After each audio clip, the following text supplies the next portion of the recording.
of priority to the rural, urban poor, and vulnerable communities, solidarity with the people's movements, civil society organizations, and like minded groups, consultancy with educational institutions, governmental departments, etc. We define ourselves by our values: integrity, quality, transparency, diversity, and non partisanship, and above all, by a commitment to the pursuit of excellence in all areas of our activities. Our methodology is popular education based and quality research of highest standards. Our perspective and content are rights based, and advocacy is praxis based. SJCL Research Cell shall achieve its vision and mission through the core strategies of research and development, training and capacity building, campaign and advocacy, media and information technology, networking, and popular education.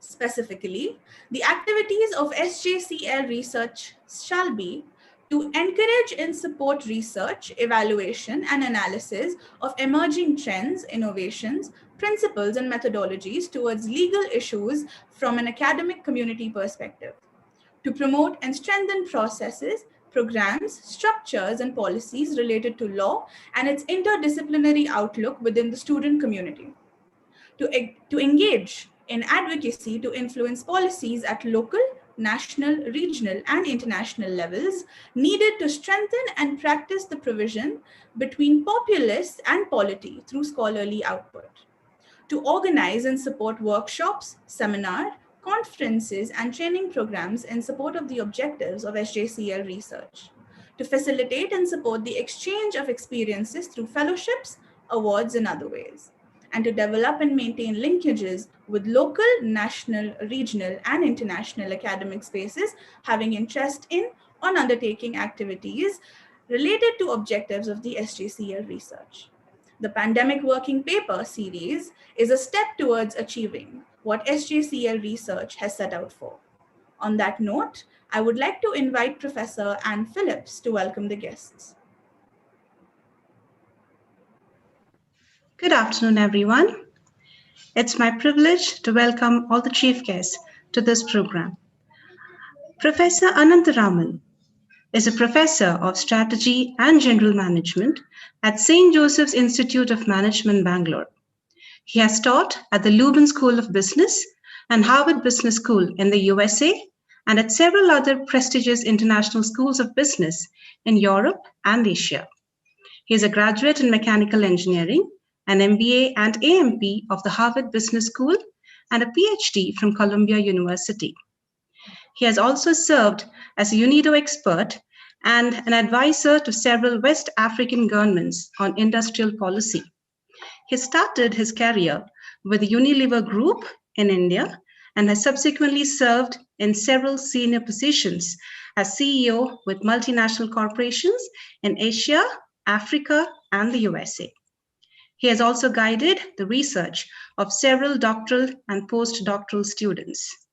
Sir, it is an honor to have you here with us today. I welcome you to deliver the keynote address. Thank you. Thank you, sir. Right. I was told this is a brief function, so I shall also be brief. I don't know how many of you saw that, but last night at about 8:58 p.m., there was a great event, a significant technological breakthrough. Richard Branson, the richest man in the world, flying his own space plane, crossed the so-called Kármán line and touched the edge of space, 100 kilometers above the sea level. And thus, after establishing the final frontiers of manned flight, he landed back on Earth 18 minutes later. And I watched the whole process on my TV sitting in my apartment at St. Mark's Road. This was indeed the pinnacle of human ingenuity. And yet, a virus whose width is 1,000th of the width of the human hair has forced the entire humanity and its ingenuity to lockdown and is holding the whole world to ransom for the past 18 months. What a contrast. And not only that, it's not even a fully fledged virus. It's just a spiky ball which uses your own protein to attack you. And everyone is confused. Where is this virus coming from? How do we prevent it from spreading? And during that process, what do we do? Do we find a cure or a vaccine or both? Are our hospitals ready? Are there enough beds? Are there enough ventilators? While we lock everybody in, what about our economy? Who pays who wages? And where will the government get its revenue from? And if there is no revenue, how will the government fund the hospitals to treat the COVID patients? Gosh, what a catch-22 situation. And how long will this last anyway? And what if it comes back? And what if all of us go bankrupt in the process? And how many of us will die? And how many more mutations will this virus have? We are now at lambda after alpha and beta. And there will be 21 more Greek alphabets. Will they be sufficient? Now, there are at least 1 million words written about this puzzling phenomenon. All kinds of conjectures. There are know-alls who swear, no, it's only a common flu. Internet is exaggerating it. Ignore it, it'll go away. And there are conspiracy theorists who ever, oh, it's a trick to sell the vaccine. There are environmentalists who claim it's because man has not respected nature. And there are also self-styled prophets who pronounced man has sinned, it's a divine retribution. Amid this cacophony, it's very refreshing to find a group of young men and women who have researched, analyzed, and produced an amazing 134-page pandemic working paper series, which somebody handed over to me this morning. I understand you are launching it today. The series covers a wide theater, all except the purely clinical. I have browsed through your book, your series of books. They have covered policy prescriptions, public health issues, pandemic management, vaccination strategy, business growth, the gig economy, and even the funeral service industry. This work is like a breath of fresh air in the convoluted COVID literature. And it's refreshing that it must come from a fraternity of budding lawyers about whom a humorist once commented and defined them as someone who solves the problem you don't know you had in a way you don't understand. And in your wanting to release this volume of outstanding writing today, I find it gratifying that you budding lawyers have risen beyond your call and beyond what you yourself would call your brief and acted true to the calling of a profession, which Aristotle himself described once to Alexander the Great as one that symbolizes the foundations of morality, justice, and rights, the nature of knowledge and truth, and which has a core, which is an integral part of the highest philosophy. It gives me a very great pleasure to participate today and even release this SJCL Pandemic Working Paper Series 2021, a knowledge exchange initiative by the research cell of the St. Joseph's College of Law. Thank you for inviting me to participate in this function. Thank you, sir. Thank you so much for those insightful words. Reverend Father Swibert De Silva, SJ, is a rector of St. Joseph's College Autonomous and was also the former director of St. Joseph's College of Law. Father has a penchant for research and has always encouraged the faculty and the students to engage in rigorous academic activities. It is always a pleasure and honor to have you with us, Father. Father, I request you to speak a few words to us.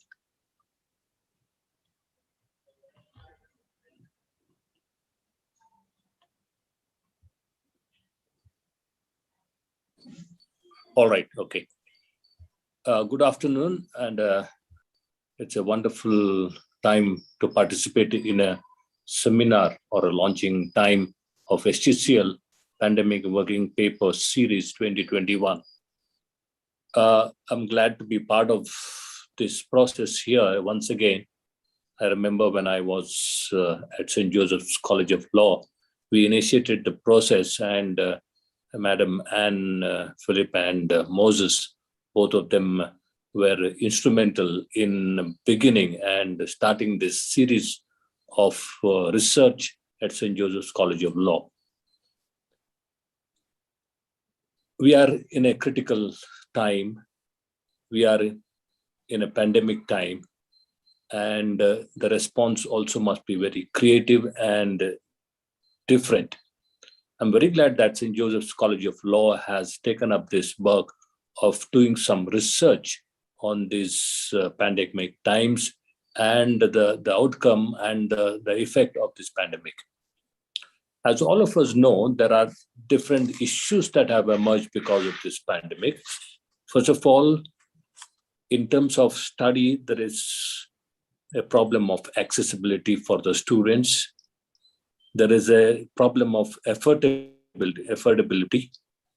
There's also the problem on issues of flexibility in learning. And the teachers and the students also have the learning pedagogy, the various ways in which we can learn. And also with this pandemic and online learning, I think the learning itself has become lifelong learning. So this is an opportunity, even though people may consider it as a tragedy, but also can be considered as an opportunity. The teachers and the students also are obliged to develop creative initiatives that assist to overcome the limitations of this virtual teaching and learning. The students and the staff are obliged to develop creative initiatives that assist to overcome the limitations of virtual teaching and learning. I think this is the catch sentence that we can think about. And St. Joseph's College of Law, the staff and the students, I think are very creative in this manner, and it's a new initiative. And they have come up with this pandemic working paper series, which is something very, very special, I must say. While teaching in the higher education, it's not only the dissemination of the knowledge that is important, but also creation of the new knowledge that is most important. This dissemination of the knowledge is not sufficient, but creation of a new knowledge and new ideas, that is very, very important. And I think St. Joseph's College of Law is doing that now with this series of research. We are also having this great issue of Father Stan Swami. Many of you are maybe aware of what has happened. And one of the important things that people say or blame is the judiciary and its absence of its role in what has happened. Even though the judiciary is supposed to be doing what is right and impart justice to the people, somehow many people feel that the judiciary has failed the common man. As all of us know, Father Stan Swami was a simple person fighting for the right of the poor people, especially the Adivasis. And he was, even at that age of 84, with his sickness of not possible to eat properly and drink properly, with this Alzheimer's disease that he had, he was in the prison for such a long time. There was no justice that is done to the person who was so old, and it's a way in which the justice is denied to him. I suppose all of us think in this direction these days, and I suppose people will also make some studies as to why such situations arises in our beloved country, where we all love our country and we also feel that we must do something for the justice that is denied to the people. So I would like to thank Professor Moses and Professor Anne Philip for uh, organizing this research. I would like to also wish all the best to our new director, Father Gerald D'Souza, and all the students who have contributed to this pandemic working series. It's something very, very special, I must say, because during the pandemic, when people are relaxing and enjoying, you have been really researching and doing something concrete and something which is useful for so many people. That's very, very nice. And also all the staff members, including the principal, Dr. Pratima Prabhakar, who have been promoting these ventures, and also those who have been uh, helping the students to get into the mode of research rather than anything else. So I wish you all the best. Thank you, Father. Yeah. Thank you, Father. Thank you for those encouraging words, Father. Reverend Father Gerald D'Souza, SJ, our director, has always been encouraging and has been the constant guiding force for all our endeavors. I now request Father to speak a few words to us.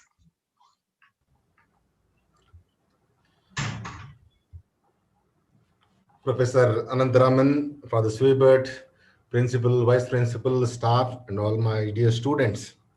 I'm very happy to be part of this program, especially production from our budding lawyers who have come out with various issues, especially relating to the pandemic.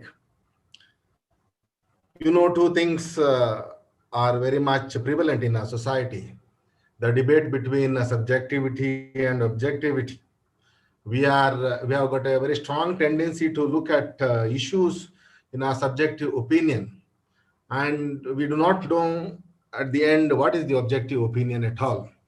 Therefore, in the whole process of research, looking at issues from a distance point of view, perhaps distancing oneself subjectively and having an objective opinion is very, very crucial. And I think that process has taken place, and this has enabled the students to go beyond the apparent. What appears may not be true. What appears is not enough. There is something more to the truth and something more in the depth when we go beyond apparent. And I believe the study papers reveal as much as that. Secondly, there are a lot of debates in our country today, in our society today, but one thing is missing is a scientific temper. We debate, we are loudspeakers, and we speak over the other, meaning to say we do not have logic, we do not have reasoning, and we do not have a scientific temper. We can base our arguments on any issue which is not scientific in its nature. That can cause us disaster in terms of our study depth and methodology. Therefore, it is a call for all of us to become argumentative Indians, having that depth of knowledge, having that logic and reasoning, and also a scientific methodology to argue it out. So, therefore, this is an opportunity for the students and for all of us to be argumentative Indian with that scientific temper. I would like to congratulate our staff coordinators, Mr. Moses and Ms. Anne, for coordinating this nice work, putting on a lot of hard work, especially guiding the students. And especially would like to congratulate all the students, those who have taken part in this process. And I think this should be part of our culture, part of our learning, research, searching, always having a curiosity to learn something new and which is more scientific, and having knowledge of depth is should be very, very integral part of our learning itself. Once again, congratulations. Many more of this kind of initiatives may come through students of law college, And also, I desire and wish this will not be only a paper academic exercise, but also will be a tool for the people to use for the cause of advocacy, so that change in society will be brought about, and the marginalized communities who are deprived, who are really struggled during this pandemic, may have access to justice. Once again, wish you all the best, and God bless us all. Thank you. Thank you, Father, for those insightful words.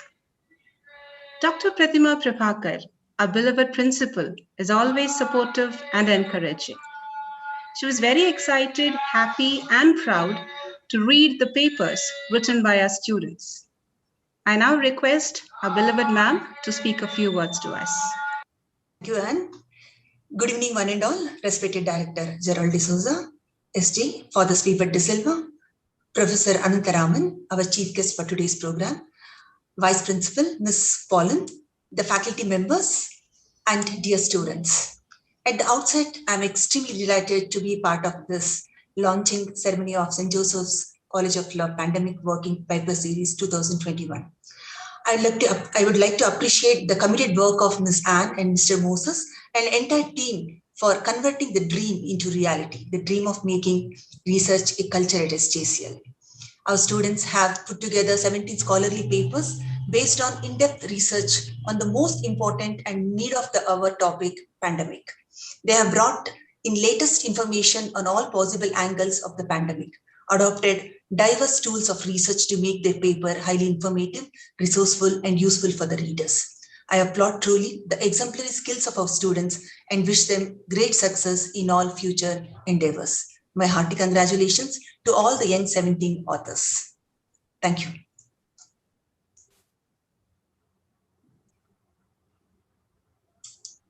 Thank you very much, ma'am, for your kind and encouraging words. As always, we are so honored to have you as our principal. Now the moment is finally here that we all have been waiting for. I would request all the guests, Professor A. Anantaraman, Father Sweepert De Silva, SJ, our director, Father Gerald D'Souza, SJ, and Dr. Pratima Prabhakar, to launch the St. Joseph's College of Law Pandemic Working Paper Series 2021.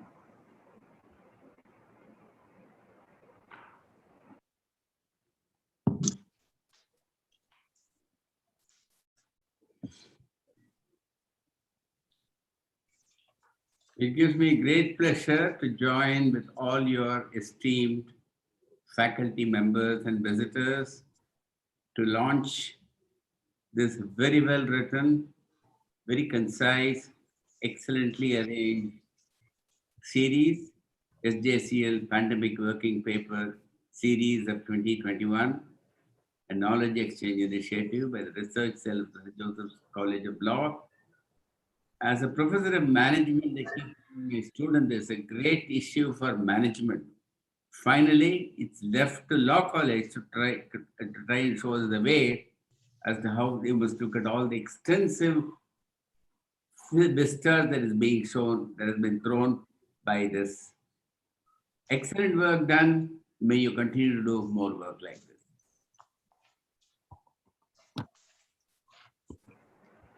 Thank you, sir. I would now like to call upon authors to share their experiences of writing the research paper and their journey.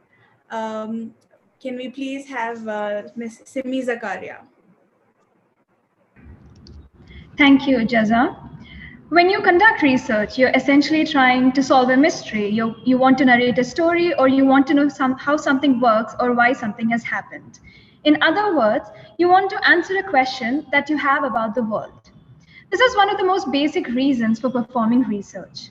So a research paper presents an original thesis about a topic, and then we develop that thesis with information gathered from a variety of sources based on reliable data that is widely available. Working on the transportation paper helped us to understand how justice can be and is obstructed by tampering with access to transportation during an emergency. This narrative can be clearly seen through various data that is available. My co-author Jaza Zahra and I were able to tabulate this data available and present a paper of how transportation not only plays a vital role for every citizen, but also how it plays a different role for different sections of the society. We were able to focus on how unequal access to transportation impacted migrants, women, expatriates, and how it affected the nation's tourism sector as well. I take this opportunity to thank the research cell, Professor Anne Johnny Phillips and Professor Moses Raj, for coming up with a wonderful initiative of this pandemic series that covers an entire series of the current pandemic we are in and trying to understand the narrative that our nation is trying to speak. Thank you. Over to you, Jaza. Thank you, Simi. Now I would like to invite Venkatesh to say a few words. Good afternoon to one and all present here. At the outset, I would like to place on record that it gives me immense honor and prestige to thank the management, the staff coordinators, Professor Moses, Professor Ann, for giving Jayant Peters and myself and Venkatesh Kamath the opportunity to write this paper regarding the prison conditions in India during the pandemic. As IMC for the day said, research is what everybody sees, but there's a particular a nuance to research. That is, you don't think what everybody thinks. There's an out-of-box thinking that goes into research. So Jayant and I were very curious about what was the situation in the prisons. We knew the situation was very egregious, but to know what exactly was happening was constantly running in our minds. And coincidentally, this call for papers came up. And we were very grateful that we can at least contribute something in our way, something which would help the society, something which would help the inmates in prisons who are suffering right now because of the administrative, judicial, or any lacunas present. So firstly, we identified the particular problem that was the hypothesis which we set. Then we divided the topics, the subtopics, everything that was required under the study amongst ourselves. We reviewed a lot of literature, a lot of reports. We went on to websites, the NCRB websites, the Prison Statistics of India, the report. And this huge amount of data was then cut down into necessary relevant information which was required for our paper. So it's very important that we know what to read. We need to know how to read stuff so that what we are reading is really propitious to our paper. We need to analyze the data in a very concrete manner. And we also need to know why we are reading some stuff, right? Because it's very easy for us to deviate from our core study, that is our core hypothesis. It's very easy for us to deviate from the core hypothesis. For example, while studying about the prisons in India during the pandemic, we can easily deviate to study about the discrimination happening in prisons, etc. So we need to stick on to the core of our study. We need to be very assiduous about it. And we need to communicate. The authors need to communicate well amongst themselves so that there's no confusion. We are all on the same page and there's a very concrete idea about what we need to present, what we need our readers to know about. Then comes citations. Citations really are very important. We need to tell the authors, we need to showcase that these particular points are from authoritative sources so that they also can rely confidently upon it. We made sure that the whole paper was very presentable. We included graphs, charts, whatever data was there, magnificent data. We just cut it down into short tables so that it's very presentable, so that readers who are reading it can get an easy picture of what's happening. Because even the inmates in prisons, they deserve justice, because during this pandemic, the government, what it has done is it is releasing prisoners based on the crimes that they've committed instead of releasing them on how vulnerable they are to the virus, right? So it's very important for us as students and as particularly as law students to come out and give certain information to the public so that they are aware of what's happening. Finally, some current affairs here and there, whatever was happening, we just presented it so that it gives an icing of a cake on the cake stuff so that people actually know what's happening currently. Finally, some suggestions by us also were made in this paper. We thought it would we thought that the paper would be incomplete without our suggestions. So yeah, this was about how we went, and I'm really grateful for the management and staff of SJCL for giving us this opportunity. Thank you. Thank you, Venkatesh. Now I would like to invite Sayyada Afsha to say a few words. Thank you, Jaza. I hope I'm audible. Yes, you are. Thank you. Good evening, everyone, dignitaries and my fellow friends. Anant Raman sir, it's indeed an honor to have you amongst us this evening. Now, I, along with my co-author, Ms. Safa Shamim, have focused on the performance of funeral service industries during this pandemic, to be more precise, from mid of March 2021 onwards. Now, we have relied on several media reports and various guidelines that were issued by the World Health Organization, NDMA, and various state governments in an attempt to trace the paradigm shift that has taken place in the funeral service industry in India. Now, with the onset of the second wave of the pandemic, there has been the death toll, the fatalities have propagated exponentially, right? Consequently, this has definitely had a significant strain on the market demand of the funeral service industry per se, right? Additionally, unscrupulous practices of various funeral service providers have subjected the vulnerable groups, that is the brave family members of the COVID-19 victims, to the vices of an unregulated funeral service industry. Now, the funeral service industry in India as such is not regulated, right? So this gives way to a lot of unscrupulous practices without being accountable to anyone as such. Notably, one challenge what we came across throughout our research was the underreporting of deaths in the state's health bulletin. Now, since the mortality rate was directly proportional to the performance of funeral service industries, that was one challenge we had to deal with. And lastly, I would like to thank Moses sir and Anne ma'am for approaching us with such an intriguing topic. Thank you. Over to you, Jaza. Thank you so much, Afsha. With that, we proceed to the vote of thanks. I would like to invite Professor Moses Raj to officially present the vote of thanks. Thank you, Jaza. Thank you.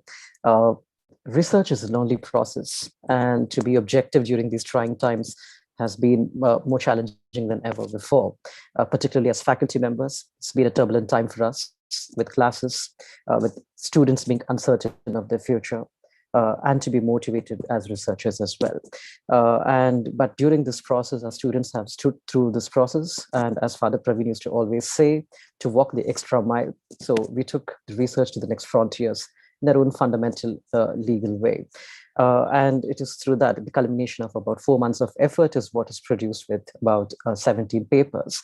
We recognize the limitations in most of the papers because most of them were within the short period of time could not be comprehensive enough, and therefore there was not first-hand research or primary data. But with whatever we could, we used doctrinal methods, and we tried to bring in our pedagogical tools as well to eventually produce what we today have in front of us. And for this to happen, there are a couple of people who were the strength. I have to begin by thanking our director, Father Jerome, for supporting us through the process, Dr. Pratima Prabhakar, our principal, for always accepting our kind invitation. And my team, my strong spinal cord here, and from the economics department, Simi from second LLB, Jaza from third BLLB, for being this pillar of support, for helping in editing and designing and outlining and doing so many other things in terms of logistics and merchandise.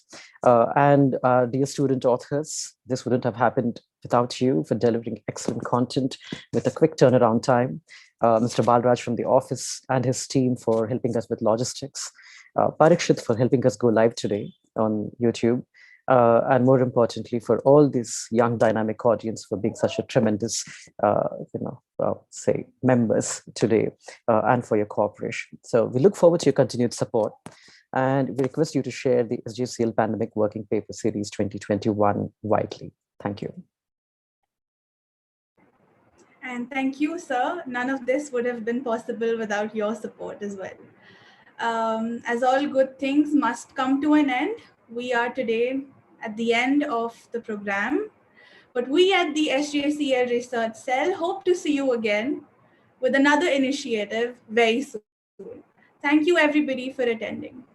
Thank you. Thank you. Thank you.